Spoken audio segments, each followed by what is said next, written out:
All right, let's take a look at a couple of specific examples, numerical examples, where we have energy transformed from one type into another type, but we don't want to lose any, so we're not going to include friction or air resistance. We're going to have a smooth hill and an ideal spring.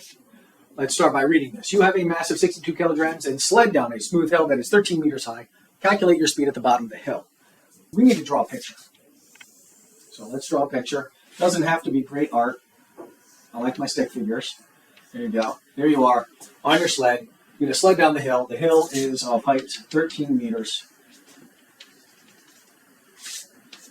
And then down here at the bottom,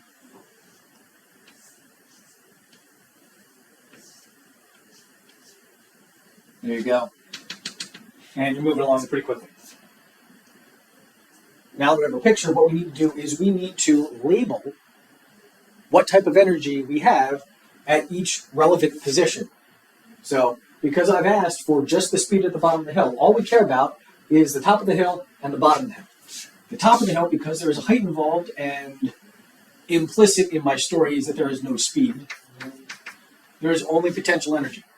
At the bottom of the hill, you can't go any farther than the bottom of the hill. You can't go down anymore. There is just kinetic energy. Notice that there are no springs mentioned in this story, so we don't need to worry about spring energy at all. And all we need to do is worry about the potential energy and the kinetic energy. And as long as we have a smooth hill, meaning that friction is not doing any work on us, then all of this energy is going to be transformed into all of that energy. And what we're going to have here in all of these problems is an exercise in what we call deductive reasoning. We're going to go from the most general statement of truth that I had over here, total energy original equals total energy final, to a very specific solution relating to one of the pieces of one of those energies. So our general statement of truth is total energy original equals total energy final. Now the original type of energy, so this is always true. We're not transferring energy to or from, we're just transforming it from one type to another type. So this is our statement of truth. And then in the next line down, what we want is, well, what type of energy was it originally, and what type of energy is it at the end of the story? So originally, it was potential energy. And then finally, it was kinetic energy. And I'm switching colors to illustrate the transformation from one type to another type, and eventually I'll drop it and just go back to white chalk once I'm solving for the speed here, because what I want to know is how fast you're going at the bottom of the hill.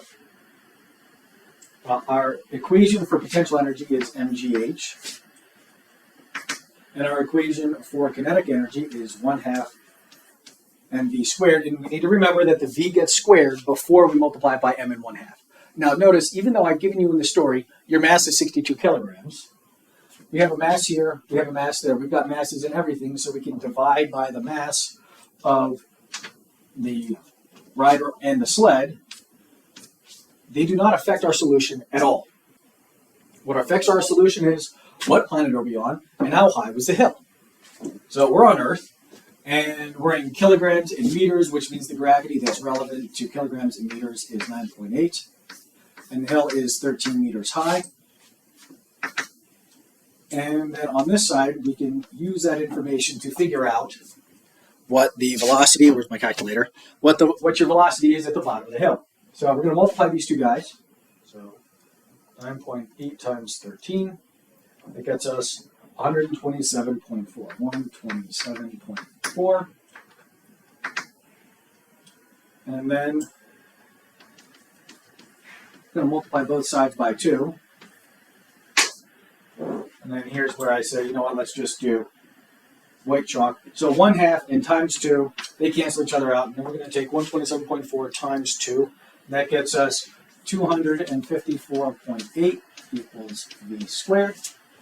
And now the very last thing that we need to do in order to figure out what the speed is we need to take the square root. So we're going to take the square root of the left and the right, and the square root and the squared cancel each other out, so we just have v.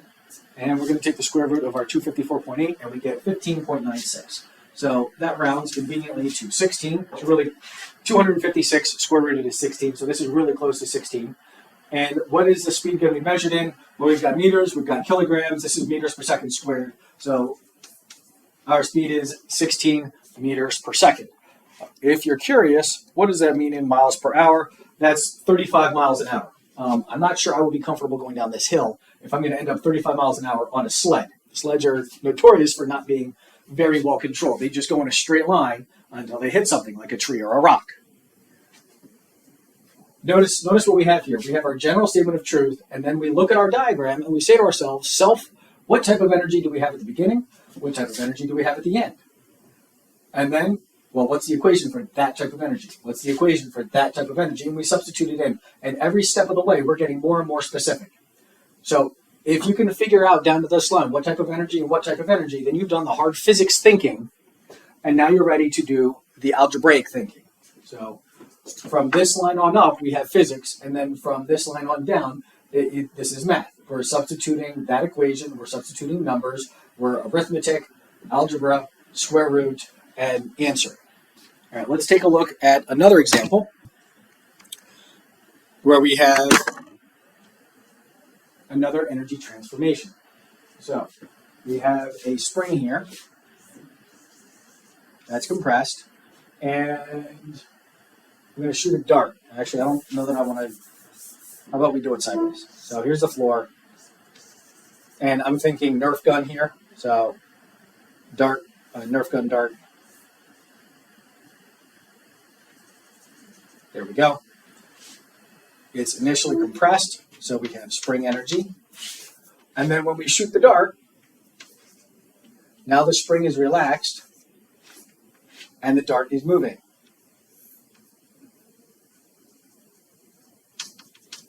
So we're going to have kinetic energy. What we're going to have here is all of the spring energy gets transformed into kinetic energy because we're going to ignore the friction that inevitably exists in a real Nerf gun barrel. As the dart's moving down the barrel, it's going to scrape the sides of the barrel just a little bit, lose some of that energy to heat. Now, let's just do all the spring energy to the kinetic energy. So,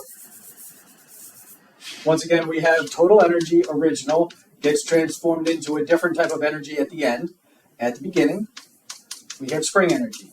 At the end, we have kinetic energy. Our equation for spring energy is 1/2 kx squared.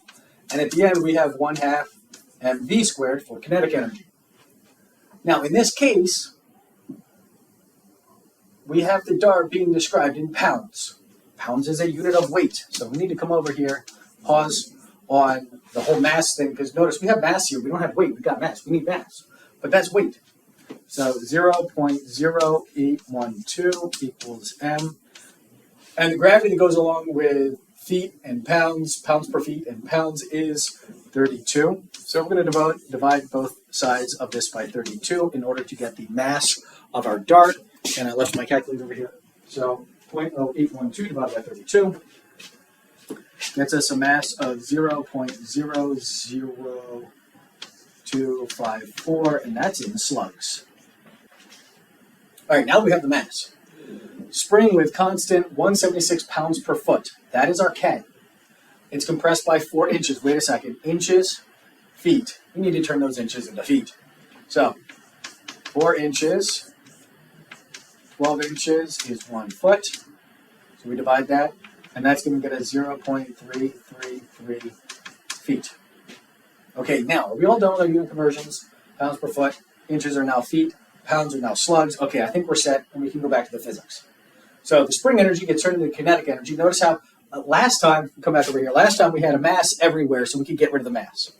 This time we don't have a mass everywhere because spring energy does not include the mass of the thing being shot. What we have instead is a half here and a half here, so we can cancel the halves. And then we just have the k and the x squared, so k is 176. The x squared, we need to make sure we use that in feet. And we're going to square that. The mass is that thing, which is a really small number, but that's because we're in slugs. And then we're going to have v squared. Notice the similarity in our calculations here. By the time we get down to this line, we've got a couple of numbers over here that we're going to multiply, and then we've got a v squared over here and a coefficient. Well, we've got a couple of numbers over here that we're going to multiply, then we've got our v squared and a coefficient. So we're going to square the 0.333, multiply by 1.76, and then we're going to divide by 0.00254. And that leaves us with just the v squared on the right. So 176 times 0.333 divided by the 0.00254 gets us v squared of 7684. And then just like last time, anytime you're solving for the speed here, you got to take the square root. So we're going to take the square root of this guy, and that gets us a ridiculously high speed of 87.7 feet per second, which for relevance, that's 54 miles an hour. Pretty sure most Nerf guns are not shooting the darts at 54 miles an hour, but I haven't checked that out. That might actually be realistic. I think it's a little bit faster than realistic. What we have in these two examples are one type of energy is transformed into a different type of energy, and there's no second type of energy here. In our more advanced problems, and the next example that I'll show you is what if we have one type of energy that gets transformed into more than one type of energy over on this side, and we have to deal with, now we have two types of energy.